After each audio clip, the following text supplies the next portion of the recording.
Four, three, two. Welcome to healthyseminars.com. I'm your moderator today. We're continuing with our series, Classical Chinese Herbal Principles in Action in Response to COVID-19. Our speaker today is Sarah Rivkin. So welcome to the room, Sarah. I'm glad to have you in.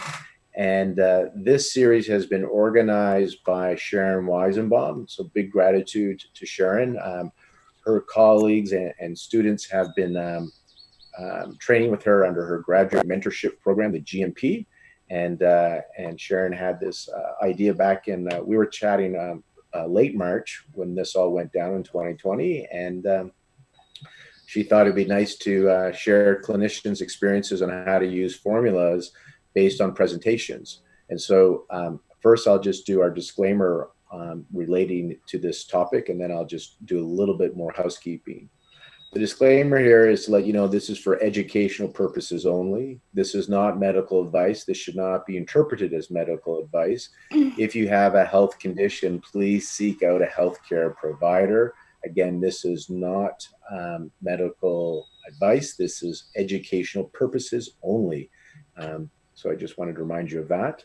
And when they talk about COVID, a lot of people jump to the conclusion that, oh, these herbs treat COVID-19. And Sharon was pretty clear when she put this group together that that's not the thinking of Chinese medicine. Chinese medicine works with the individual and the individual's relationship internally and externally. And so it doesn't matter what the Western diagnosis is.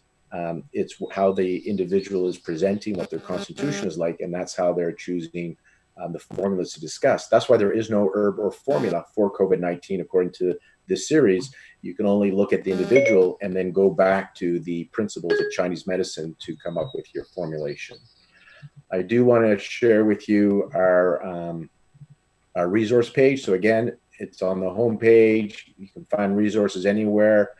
And then just to let you know that we have the calendar set up. So if you're looking for replays that usually stay up about 48 hours, or you're looking for what's coming up, you can come to this page. So here we are today with Sarah's talk. She's going to be talking about Wuling Sun and Ling Tang today. And you can see we have another one on Wednesday as well. Sharon's going to be doing one on Ma Wang Lian Chao and Xiao Chai Hu Tang. So very nice. And then you can see we have other stuff. Today is May 4th when we're recording this. So May the 4th be with you. It's Star Wars Day. So we got Yvonne Farrell doing a Star Wars theme talk, a throwback talk that she did in the past, where she's going to compare the archetypal energies of the Ren and Dumai by comparing it to the love stories and the parents and Luke and Leia. It's a really fun way to learn the extras. So tune in today for that one. And then we have Conscious Tuesday coming up. And we keep adding to the schedule here. So we have a few more that haven't even been added for May. And then if you're looking for some that you missed in April, please do just check. Some of them may still be available, these replays. And you click these links, they'll take you to the replay. So I just want to let you know that is all available. And so we have these resources with you. We're still running our live webinars, and we have our on-demand CEU. When I say live webinars, our CEU-approved live webinars and on-demand. And we have extended that coupon of Healthy 25 until the end of May 2020. So if you're looking for anything on demand, you can use that coupon Healthy 25. We'll save you 25%. And all the live webinars are discounted already under early bird rates until the end of May 2020 as well. I want to express my gratitude to my team, Sandra and Lorianne, for the amount of work that they've been doing since always, but since March 20th, we've been kind of going long days and long nights to get this material ready, and I'm very grateful for that. Our whole goal is community, hence we're here with our cameras on. At the end, we'll open up our mics and send our love and appreciation and gratitude to Sarah for putting this together. I want to express my gratitude for Sharon for all the learning that she has done, all the hours and experience she has gained, all the people she studied under, and all the translations, because she's distilled it down and created her graduate mentorship program and has trained other practitioners to raise their game, like you're seeing with all these presenters, including today, Sarah. So big gratitude, appreciation to Sharon. Sharon, do you want to do introductions and talk about some of the individual mentorship that you guys are now doing that's come out of this series? Yeah. So yeah, first I'll talk about the mentoring that's available on the White Pine Institute /mentoring. You can find that many of the practitioners who are giving lectures here are offering mentoring. So if you have any difficult cases and you want to, learn from somebody with a lot of experience, you can go to that website, White Pine Institute /mentoring.org/mentoring. So, yeah, and I'm really delighted to introduce my good friend, Sarah Rivkin. I met Sarah many years ago, and then she did the graduate mentorship program, I think in 2009. And it's very interesting. I question to ask people, like, what did you do before Chinese medicine? And for Sarah, she was a soprano opera singer before she went into Chinese medicine, which is very interesting, very rich background in music. And now Sarah is a PhD candidate.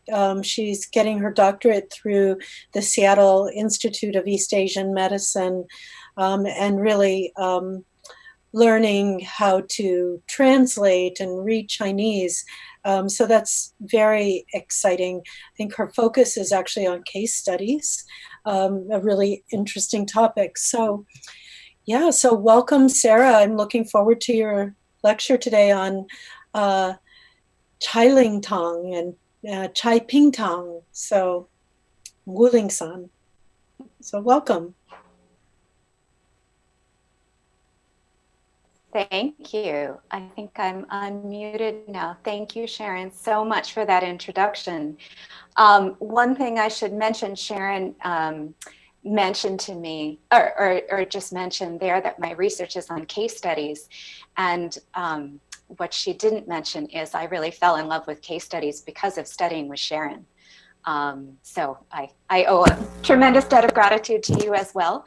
And thank you, Lauren and Lorianne and Sandro for presenting me today and for all of your support, technical, emotional, spiritual, all of those good things. So just before we get started, this actually is not my picture, but it's a great picture sort of the weather we've been having in the Northeast. I'm in Brooklyn, New York. So this weekend, the sun came out and it's beautiful, and now it's spring. But prior to that, we'd been having all this rainy, misty weather. And whenever you went out in nature, the water was hanging in the air and pooling on the ground. So it seems like a perfect opportunity to talk about Wuling San. And I am sort of going to sneak in a tiny bit about Pingwei San as well, because frankly, I've had more experience using that in the context of the virus recently. And then building on what other folks have talked about in this lecture series, particularly what Suzanne Knoll talked about with Xiao Chai Hu Tang, I then want to talk about these formulas as a modification of Xiao Chai Hu Tang, because I think that's probably how we're going to use them here. Okay.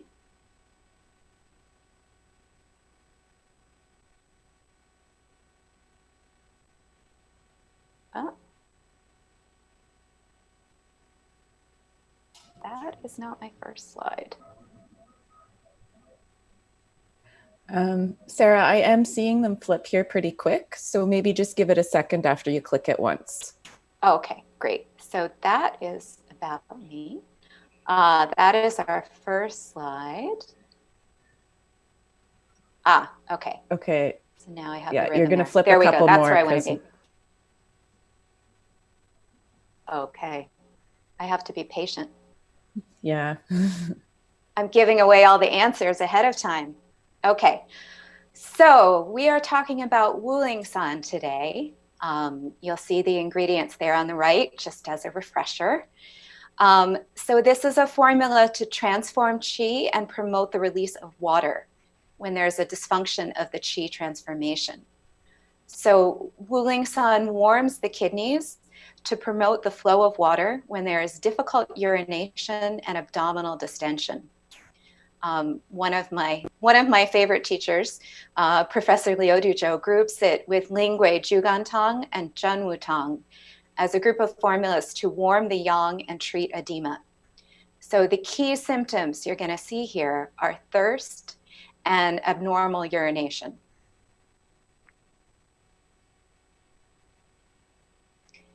And then a slightly different phrasing of it, another one of my favorite doctors, Dr. Huang, says it unblocks the yang and expels excess water. His application is to treat diseases with symptoms of thirst, vomiting of water, diarrhea, sweating, and difficult urination. So I don't know if you can see my background image there. That's sort of a delta in the river, and it's flooded on one side and hasn't flooded on the other. So that's what we're dealing with in our own ecosystems.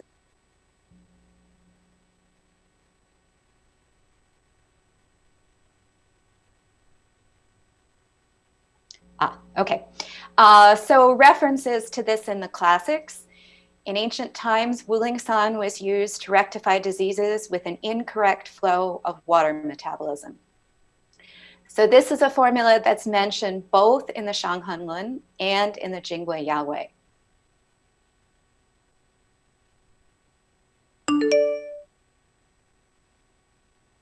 And as you can see, so there are actually more than 4 clauses in the Shanghenlun that mention this formula, but these are the principal ones, clause 71, 72, 73, and 74. I think there are a couple others for those of you Shanghenlun trivia buffs. And then there we go. So this is sort of the highlights of what Wuling San is mentioned as doing in these clauses. So in line 71, we get that Wuling San is for a floating pulse. You're going to see difficult urination, a slight fever, and xiaoke, so the wasting and thirsting. Line 72 also mentions that this pulse might be rapid and the thirst might be excessive. In line 73, we get a little information about the timing of using Wuling San. Line 73 talks about how it's a formula to use after sweating. And line 74 talks about the thirst as being thirst specifically with the desire to drink, but the patient may vomit after drinking. Then a little further on in the text, it's mentioned for P syndrome. So epigastric fullness, in this case, due to water, which doesn't rectify itself, thirst with a dry mouth, and irritability. And then later on, it's mentioned for fever, body pain, profuse heat. In the Jingui Yaowei, it's described as being used for a floating pulse with difficult urination, a slight fever, and wasting thirst. And finally, for a thin person with throbbing below the umbilicus, vomiting, drool, and dizziness.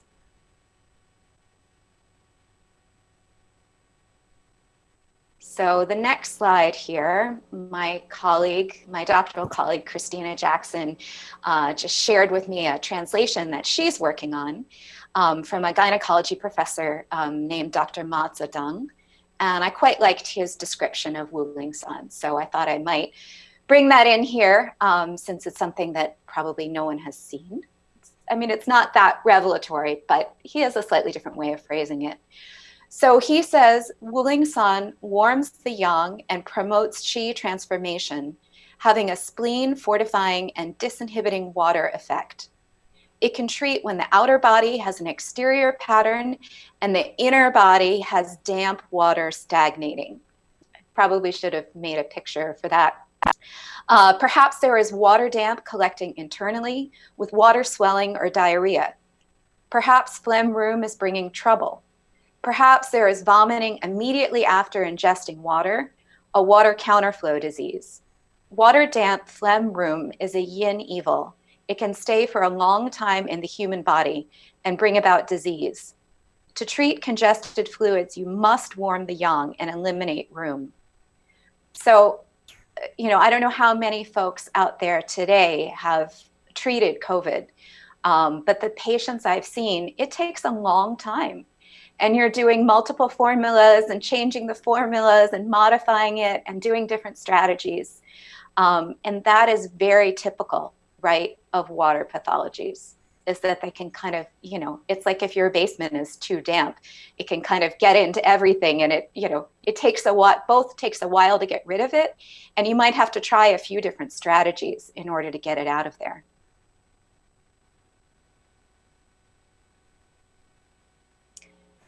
So we're going to take a look here at the constituents. And yes, there is a little bonus question here for anybody paying attention. I found this picture and it was so pretty and so nicely lit, but front and center, there's an herb that is not in this formula, but there you go. I think one of the best ways to understand Wuling Sun is to look at the constituents and to look at the interrelationships.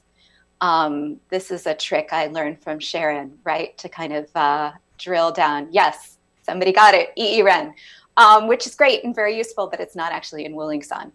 So I want to take a minute and look at 4 of these Dui-Yao pairs.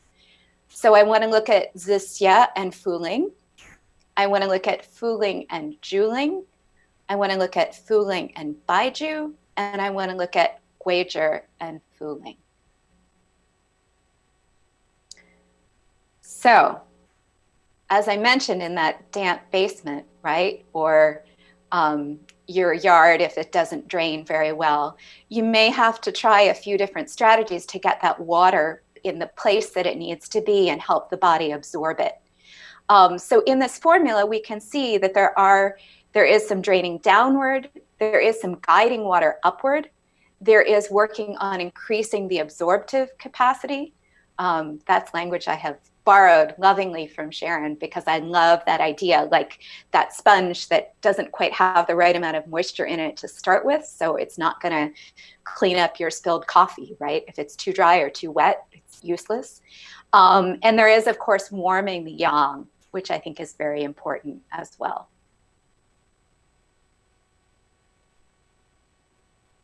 So the first of these pairs I want to look at is Zixia and Fuling. To the left, I believe, if Creative Commons and Google Images did not steer me wrong, is the Zixia plant. And if you notice, see where it's growing. So it's growing by the side of a creek or a stream or a lake or what have you, which I think is really key to a lot of what it does and a lot of what it does in combination. So when it's combined with Fuling, it treats thirst with strangury, so thirst with inhibited urination. So, you know, kind of an interesting combination of somewhat contradictory symptoms. This combination is found in a number of formulas. And as you may recall, as I mentioned, you know, Zixia is an aqueous tuber. So its name literally means marsh drainer. But it's interesting because, you know, when I hear the word draining, I think of things going down, right? I think of the drain in my sink. But the way that this plant works is it actually drains the marsh by pulling the water up. If you remember from, you know, a botany class or something at some point, you know, I believe it's called the xylem, you know, the tubes in the plants that are kind of like a straw that bring water and bring nutrients up to the leaves, up to the flowers in the plant. And so its action to do this is what helps adjust the fluid balance in the soil. And actually, Chen Shuyuan was pretty clear in his commentary on the Shangneng Bensao. He said its ability to move water in the lower body, causing it to ascend, and that it doesn't have any downward moving characteristics. So it's kind of interesting. I don't know if there's another word we should use aside from draining when something drains contrary to gravity, but definitely, you know, that's what's going on here. So the next pair I want to look at is Fuling and Juling, which are to treat thirst with a desire for water and incontinent urination. We don't have incontinent urination in this pattern, but you may see this combination elsewhere, like you're going to see it in Juling Tang. So the Shangneng Bansao Jing mentions, I love this, that Zhuling treats malaria, resolves toxins, gu infixations, and bad luck. So I will take that. And again, Chen Shuyuan wrote that Zhuling opens the Taiyang and disinhibits the waterways. So why is opening the Taiyang important here? Remember the description of this formula, you still have an exterior condition. So the fact that this works on the fluid balance and gets the fluid circulating and also has that opening quality is very important in terms of a strategy to resolve the damp.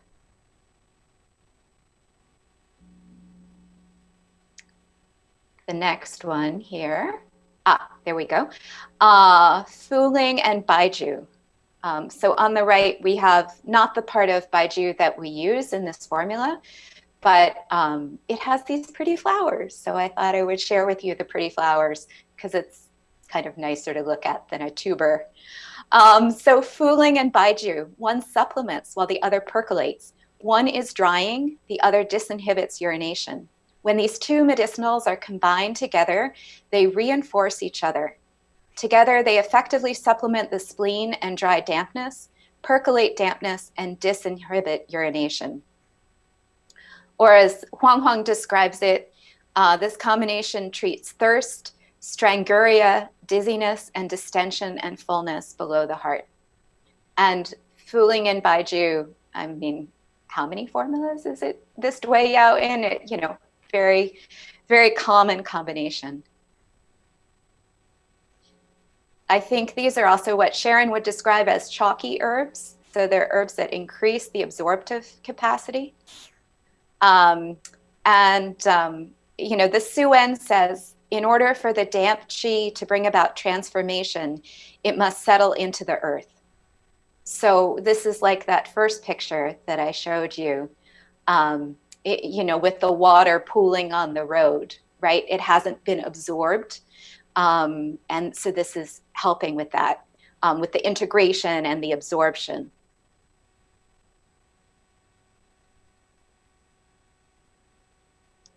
And then Guizhi and Fuling.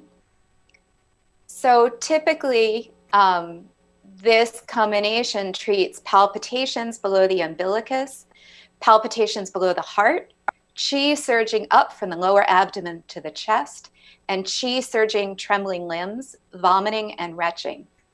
So it's interesting, you know, if you've treated patients with this virus, it's really scary.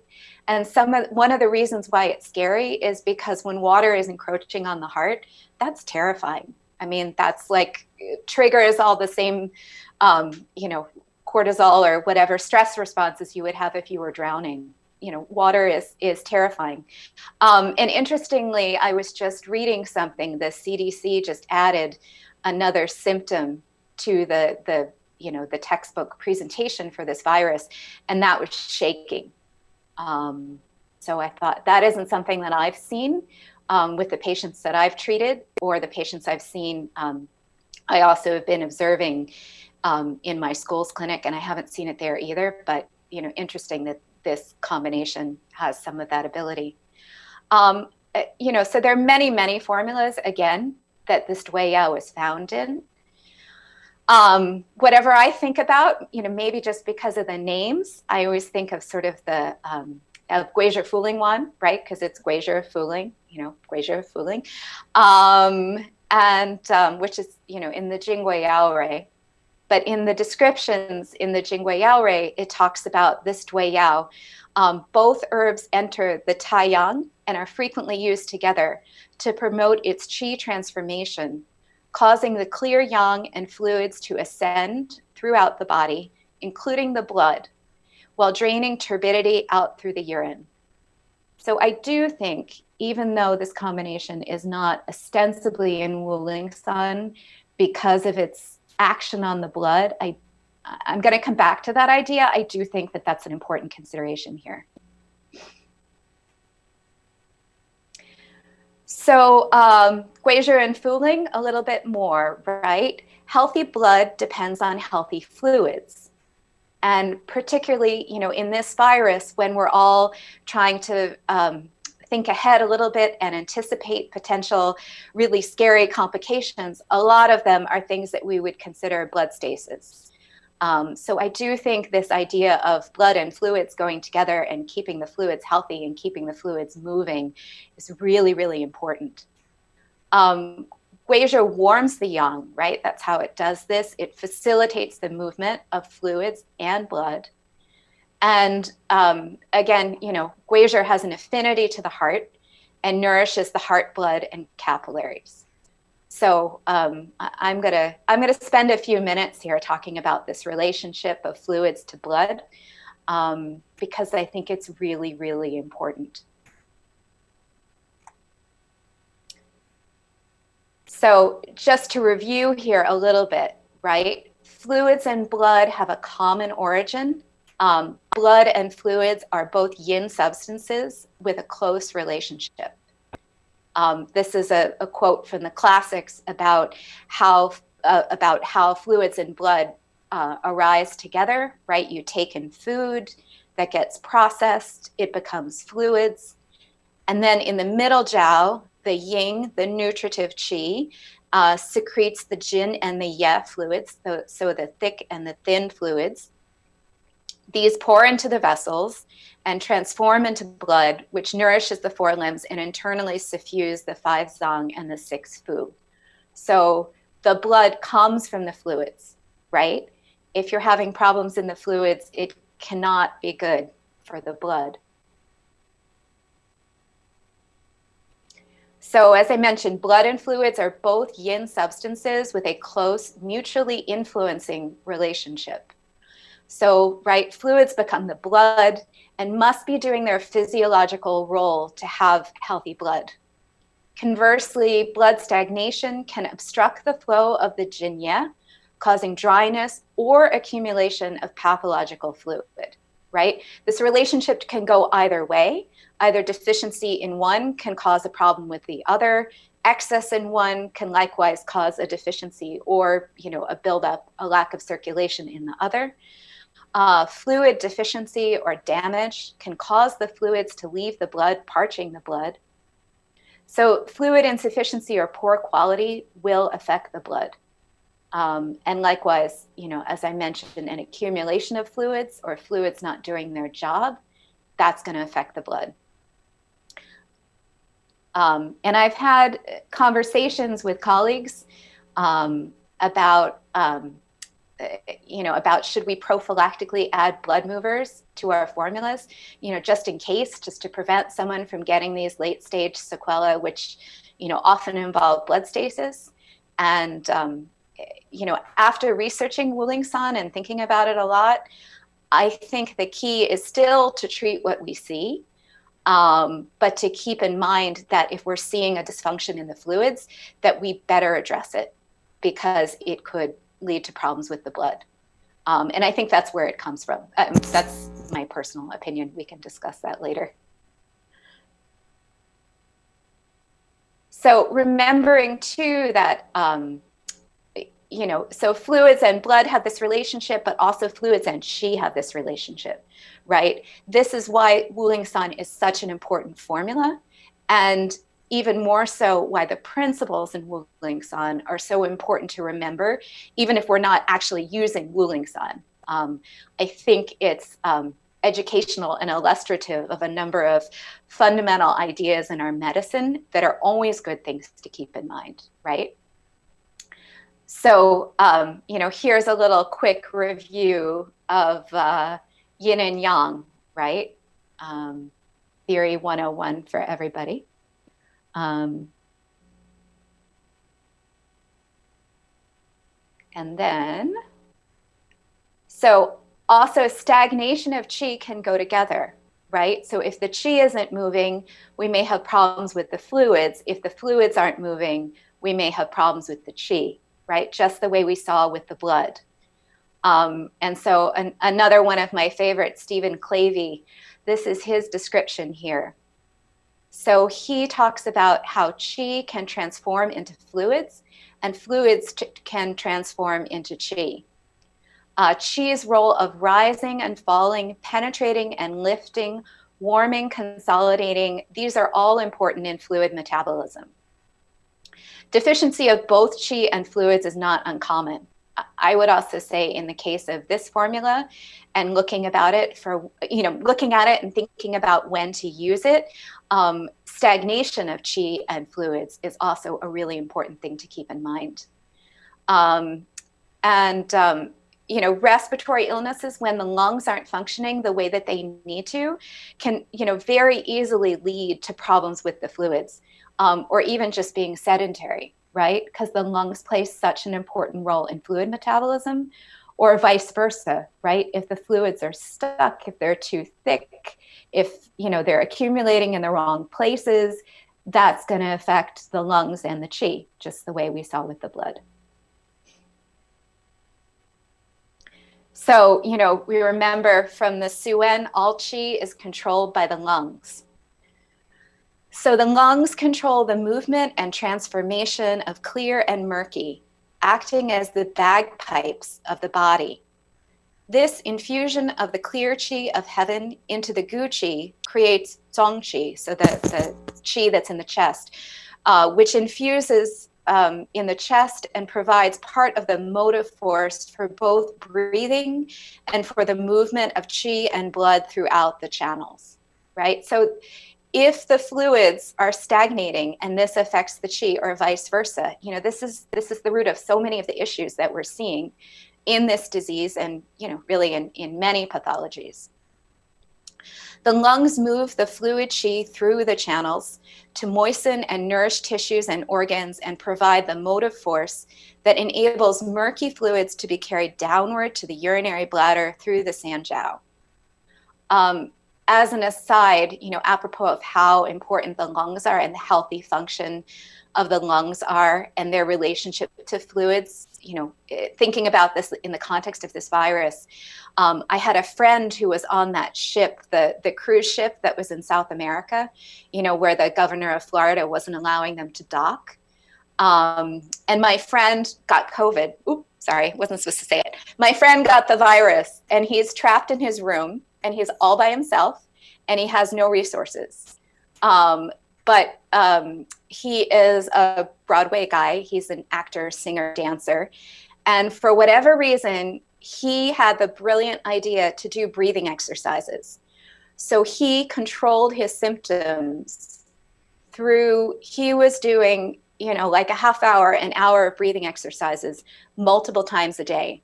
And he really credits his recovery with doing that. It wasn't Qigong. It wasn't anything specific. I had tried to contact him, but he didn't have much in the way of connectivity. Just keeping the lungs going prevented the fluids from accumulating, and he credits that with his recovery. So it's a good way to illustrate that relationship, I thought. So another quote from Stephen Clavey. When fluids cannot circulate and instead accumulate, they can no longer carry out their physiological functions. Now they are pathological fluids: water, damp, and phlegm.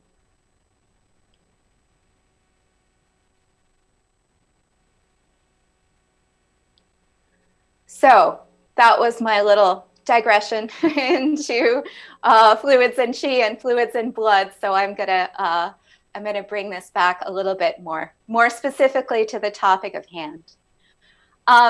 So in the case of Wuling Sun, although the excess water may be in the urinary bladder, the cause of this is a dysfunction of the lung and the stomach, right?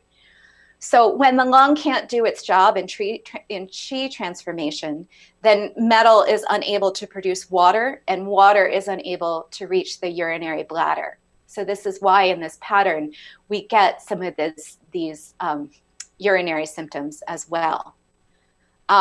Because of this, the fluid pathology can really be anywhere in the body. So if we just think about this as a urinary disease, we're going to miss so many applications for this formula. So a little bit more, and these quotations are from Guo Huingliu's translation and commentaries on the Shanghenlun, which if you have an extra $200 lying around, I highly recommend this book. So he's quoting a scholar there who says, thirst due to water retention in the urinary bladder is caused by the failure of qi transformation, causing the urinary bladder to be unable to steam the body fluid upward to moisten the mouth. Therefore, there must be urination problems without interior heat symptoms and signs. And scholars have proposed that the lines in the Jingui Yaorui suggest, as I mentioned before, that water retention may not be limited to the lower burner. I can show the book, or I can put it in the chat, or somebody else can. It's this one. Is that backwards on the camera? Anyway, maybe someone else can put it in the chat, or I can later.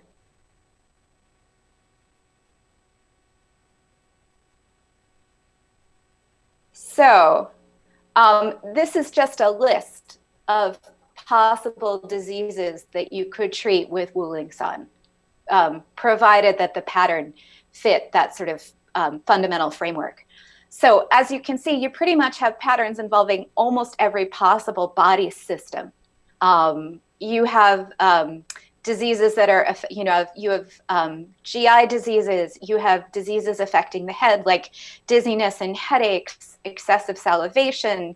You can have urinary symptoms, epilepsy, heart disease, vomiting during pregnancy, hepatitis, eczema, and there's also research on using it for hormonal therapy side effects. So really, as I was talking about, this dysfunction in fluid metabolism just has such far-reaching implications in terms of how it can mess things up in the body.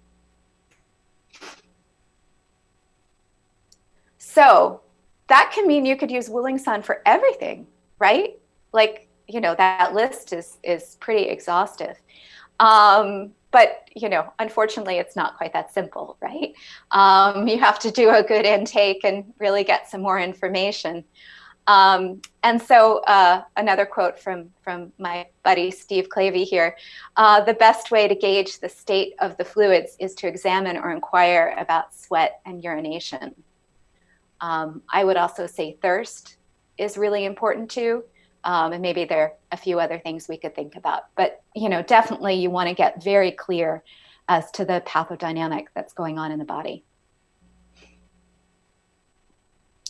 So you want to determine the location of any accumulation of pathological fluids. As I mentioned before, you want to check, see what's up with the urination, sweating, bowels, abdomen. You probably won't get to check the abdomen right now. And then you also want to determine the state of the physiological fluids as well as any pathological fluids.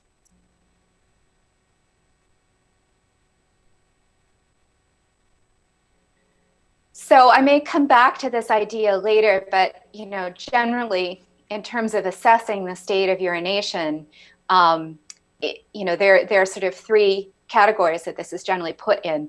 The first is inhibited urination. So then absolutely, go ahead, lead fluids out through the urination. With normal urination, be careful, but you probably still can do it. And if there's profuse urination, then this is probably not the strategy to employ unless you want your patient to be very angry with you.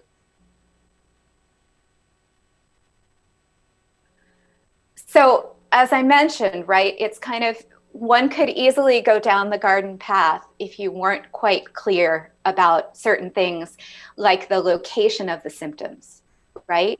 Or if things like urination and thirst are primary symptoms rather than in the background. And don't forget to ask your patient about sweating, right? This is just a little table that I borrowed from a different Shanghenlun translation about differentiating Wuling San from Xiao Qinglong Tan, right? And then I have another one here. She has another table differentiating Wuling San from Bai Hu Jiao Ren Shen Tang. right? So here the differentiation is drilling down and getting a bit more information about the thirst. And then also too, trying to determine if they're unresolved exterior symptoms or not. We're not going to have the pulse, right? Which is a reason why the intake is really, really important. So we don't have the pulse, right? What do we have? We have our intake. And, you know, that's a big thing we're going to have to rely on. The other thing we have is tongue, which is, you know, if you're seeing your patients over Zoom or Doxy or Jane or what have you, the video quality isn't great, but maybe you get a good picture of the tongue, right? So you have the tongue. Unfortunately, there is no one tongue, at least I don't think so, for Wuling San, right? So again, this is from Guo Hui Liu's translation of the Shanghen Lun. He kind of goes through and talks about what some different scholars have said about the tongue presentation. So he's talking about Zhang Zhimin observed that the presentation varied. So you could have a white coating with moisture, or a pale tongue with grayish and black sticky and slippery coating, or a white coating in the center while having a yellow coating on the sides, or a red tongue tip with a white and thick tongue coating at the root of the tongue. So that's kind of exhaustive and confusing. Huang mentions that he may see a slightly red tongue, or a dull and purple tongue, a tongue coating which is often white and sticky, or watery and slippery, or a tongue body which is often swollen with tooth marks. So there's a lot to choose from there, but you're not seeing dry and you're not seeing peeled, at least, right? So I think the takeaway is you probably would want to see some signs of fluid not quite working and being absorbing the way that it should on the tongue, but depending on what else was going on for the patient and their general kind of makeup and constitution to begin with, that might be combined with a lot of different things.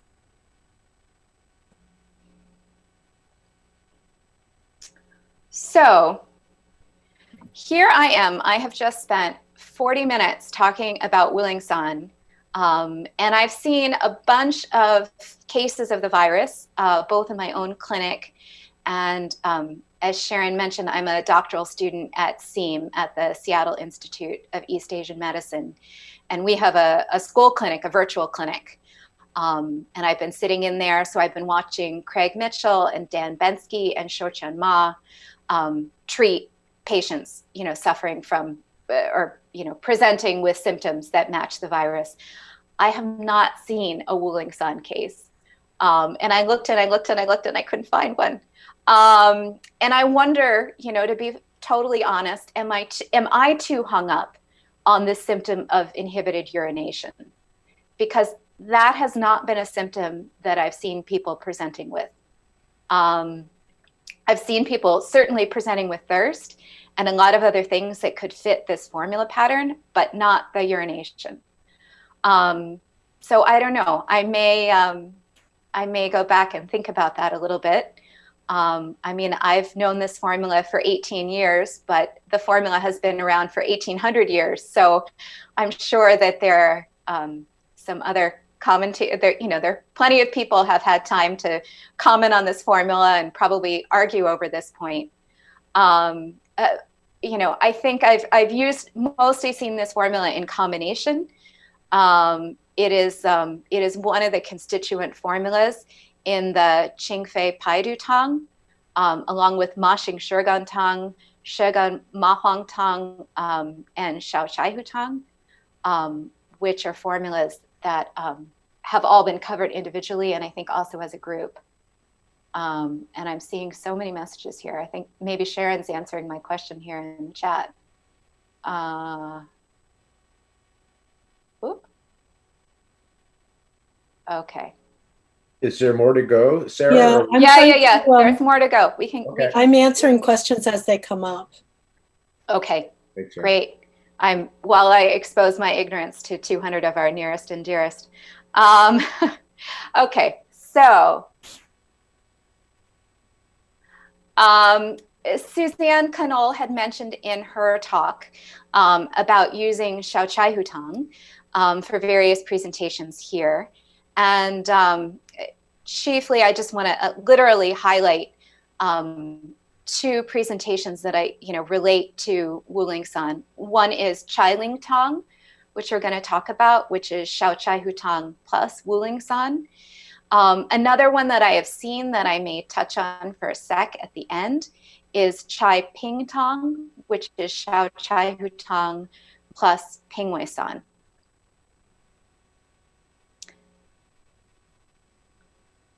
So here I have a picture of a water wheel here. And I want to talk for a minute about Chai Ling Tang. So Sharon mentioned, and others have mentioned, that there are these two treatment methods that we often use. One is the Cine method, which is kind of an up and out and spreading. And the other is the Chen-Chi method, which is more going down and absorbing. With this formula combination, we have some of each strategy, right? So if you understand the Shaoyang as a pivot, right, the way that we've been talking about in these lectures, it's easy to see why a dysfunction there could cause dampness or pathological water to accumulate, or conversely, why a damp accumulation could disrupt the function of the pivot, right? So here we have our pivot, that's our Xiao Chai Hu Tang, and we have the water, that's our Wuling San, and understand if the whatever this is, if the lake or the stream is too low, the pivot might have trouble turning. Likewise, if it's too high, that might disrupt the function of the pivot. Or if the water is too silty, you've had a big rainfall and there's a lot of debris and stuff in the water that might interfere with that movement. So there really is this mutual relationship and mutual influence between these two situations. So I just wanted to illustrate that there visually for a sec.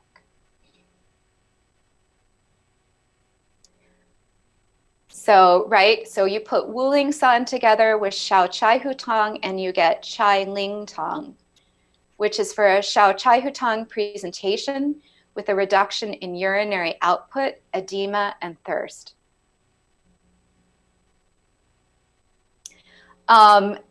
There was a whole discussion that was translated with Dr. Huang Huang that I'm not going to go into here, but I'm going to give you a couple of highlights that, he's talking about modern applications of Chai Ling Tang as being used for autoimmune diseases. And he talks about it specifically being for dry mouth or thirst, but the patient doesn't like drinking a lot of water and has diarrhea or unformed stools.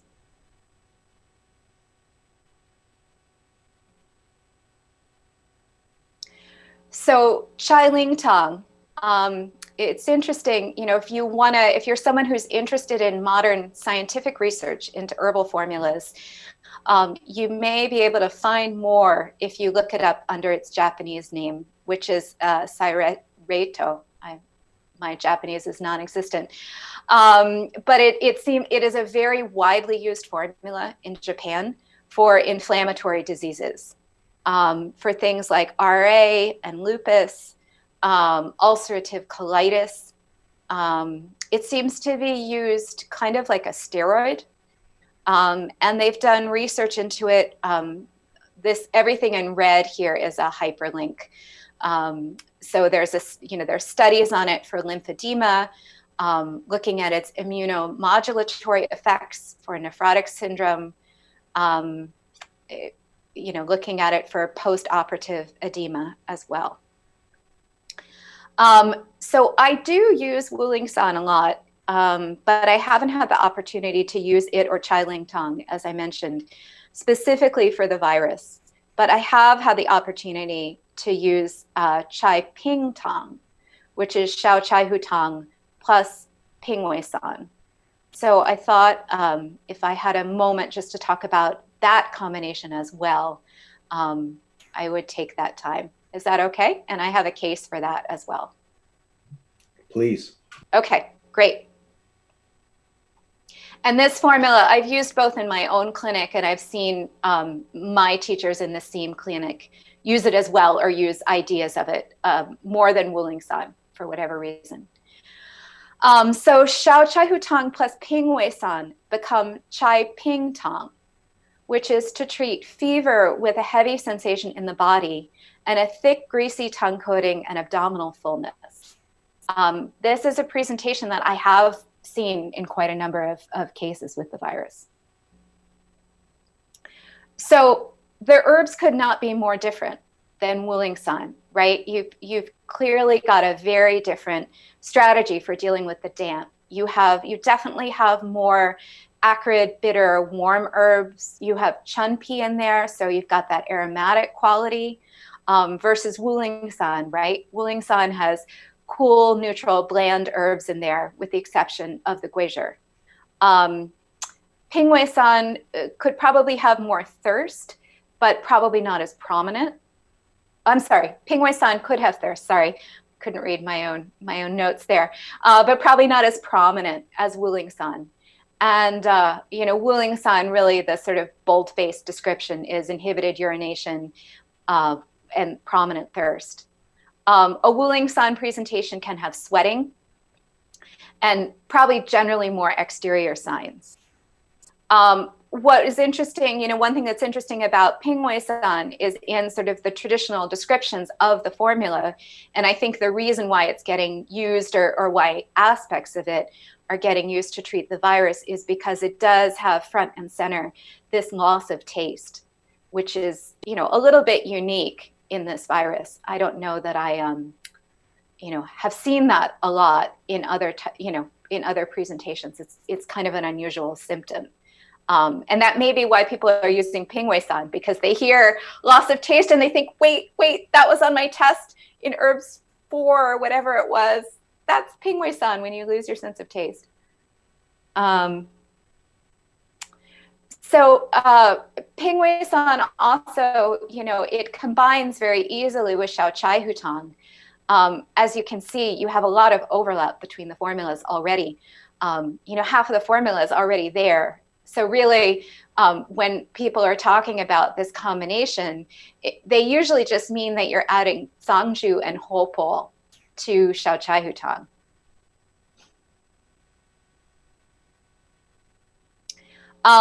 So I am going to share with you a Chai Ping Tang case that I had. And, it's always a great exercise to write up your cases. You always see the things that you glossed over, or the limitations in your thinking, or the signs and symptoms that got swept under the rug. So I share this here not because it's a perfect case. And my patient did get better, so probably I was doing some things right. But, it does at least fit a lot of Chai Ping Tang. So this patient was a 51-year-old female, and I first saw her back at the beginning of April. Already at that time that I saw her, she had had a sore throat and a feeling of coming down with something. That's a phrase that Sharon likes to use, but it literally came out of her mouth. I feel like I'm coming down with something. She had that feeling, on and off for the past month. And she'd had 1 day of low-grade fever, but otherwise not had a fever. She has had intermittent orbital headache and achy eyes, which she describes as postnasal drip, so feeling like phlegm is dripping down in her throat.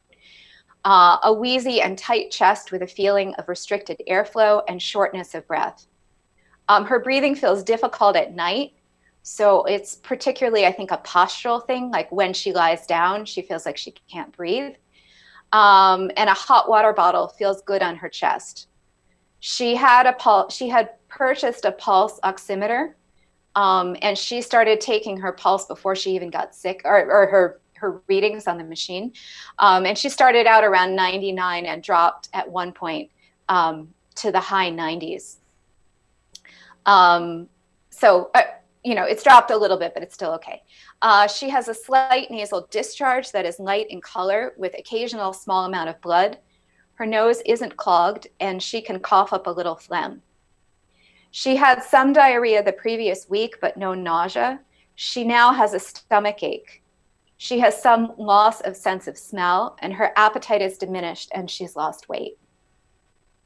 She started out a little with a couple extra pounds, but not really overweight. She is thirsty and wakes in the morning thirsty and dry. Her urine is normal. Her energy is up and down. She has no sweating. She has some cold in her extremities. She has an achy body, especially in her hips, and she's not sure if exercise helps. Her sleep is mediocre. She wakes early or can have difficulty sleeping. Emotionally, she says she is, quote unquote, spinning out at night. I think that's because when she lies down, she feels like she can't breathe, and that's scary to her. Or she feels like she can't breathe easily. Her tongue has a thick, mostly white coat, although there's a tiny bit of yellow in spots where the coat is at its thickest. Again, I was seeing her tongue over video conference, which one of the things I've now learned in the past month is to have your patient take a tongue selfie and send it to you, because the picture quality in the video is not so great for the tongue. The tongue body is swollen, and there are dark and distended sublingual veins. So this was her formula. So it was a modified Chai Ping Tong. And she took the formula for 5 days and felt a lot better. Her breathing was easier, her headaches, body aches, stomach aches resolved, and her energy and sleep improved. And then what happened was what seems to frequently happen with patients with this virus is she felt, yay, I'm cured. I need to go out and run around. And she did that. And then she started feeling sick again. But the interesting thing was I think I then saw her again a couple days after she'd finished the formula. And she was talking about some of the symptoms coming back, but her tongue was normal. So all the tongue symptoms resolved, and she was still continuing to feel better, although she'd backslid significantly.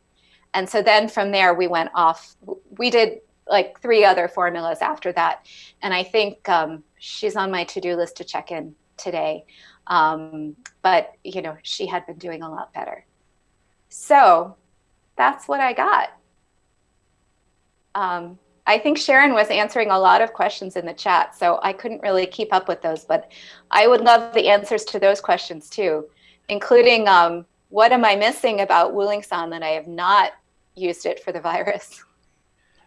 Sarah, thank you very much for taking the time and energy to put this together in your busy schedule. As you mentioned, your studies that are still going on. So thank you. Big appreciation. Thank you. Gratitude.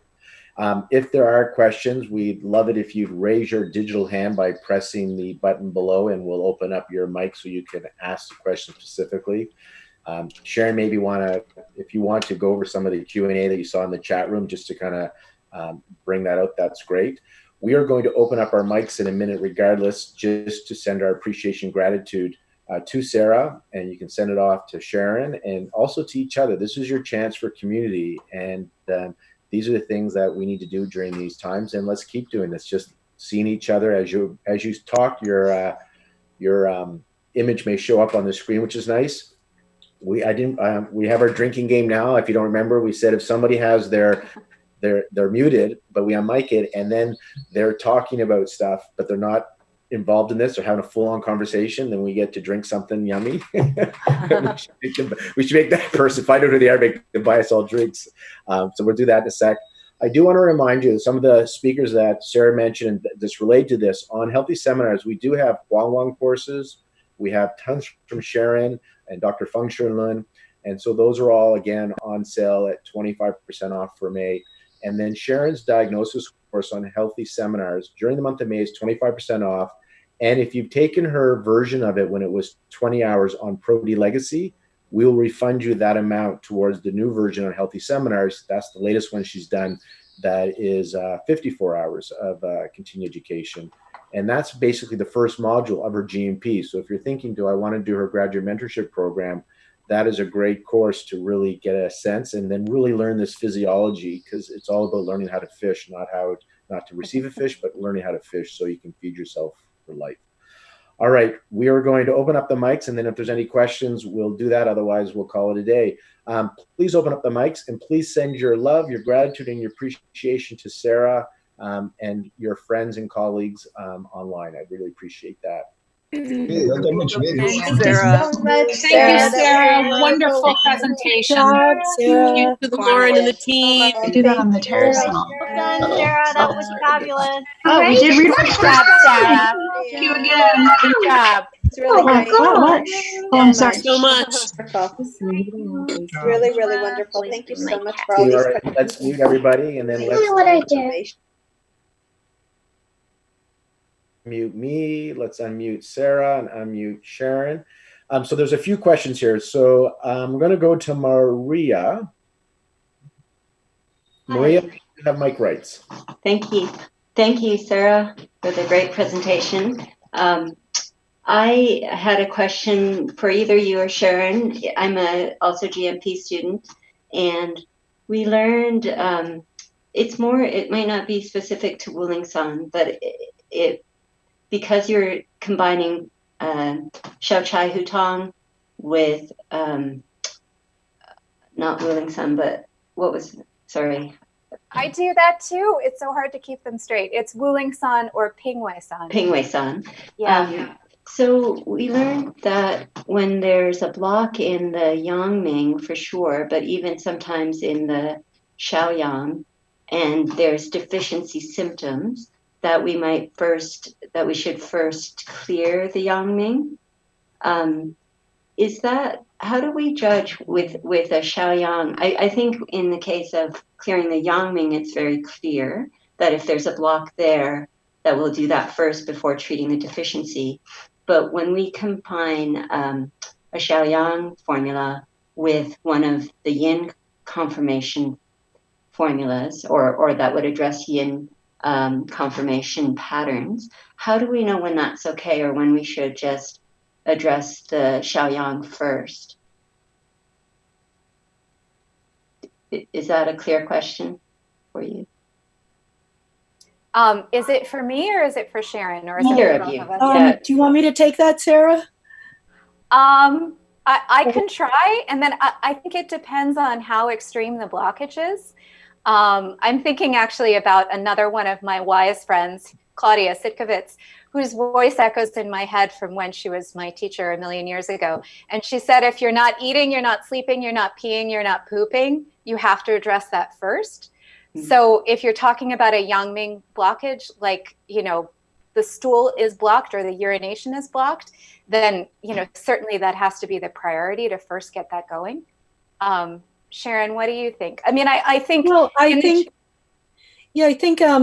it's a bit of a misunderstanding, Maria, because when we say a Yangming block needs to be cleared first, we're not just talking about some digestive stuckness.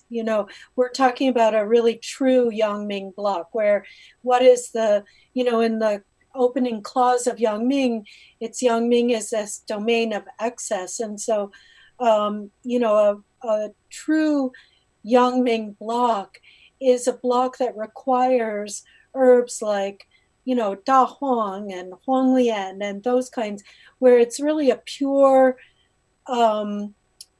stasis, where the digestion or the vertical motion in the body is really stopped. So I think Pingwei San is not really about that. It's more that there's some stagnation in the digestion, not that it's really blocked. Sorry, this question wasn't in particular in relation, I guess, to this, to the Yangming, because that seems very clear to me. But does that clearing of a Xiaoyang block we don't treat it the same way, is it? That we would, I guess, I'm just trying to figure out when we can combine formulas that treat different aspects on that wheel. It seems like it's very clear if there's a true Yangming block to clear that first. But does that happen with any of the other conformations like Xiaoyang, which is a Yang conformation? No, which is one reason why, the Xiao Chai Hu Tang can be combined with other formulas or formulas like Sunisan. In fact, the Xiao Chai Hu Tang in itself, it supplements deficiency quite a lot. So no, I don't think that that sort of rule really applies to just a Xiao Chai Hu Tang pattern. Yeah.